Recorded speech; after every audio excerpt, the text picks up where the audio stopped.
The record is entitled Achor, and I keep seeing already misprints on the web saying anchor, and it is not. It is Achor, and that comes really out of the book of Joshua as the first mention. It's mentioned 3 times in the Old Testament, and the word means trouble. And if you remember Achan, who stole treasures from Jericho, and his name means troubler, and caused the defeat of Israel when they went to fight the Battle of Ai. When it came out that he had taken the treasure, the children of Israel marched Achan and his family out to a valley where he was stoned to death.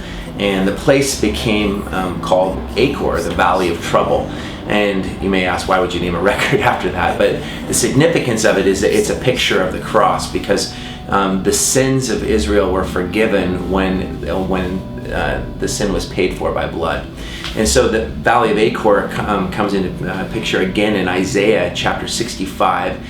Achor now, instead of being a place where sins are judged, is a place where rest will occur. He says, I will give the Valley of Achor as a place for the sheep to have pasture.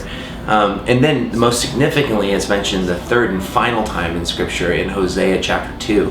And it says, and I will give her the Valley of Achor, the Valley of Trouble, as a door of hope. And that's the name of our church. And this place where sin was judged and where rest occurs now becomes literally the door to hope.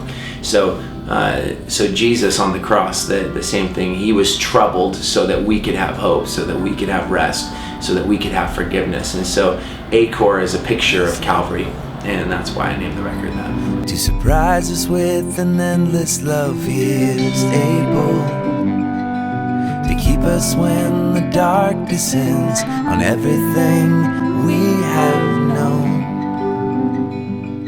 He is able to save us to the uttermost. He is able.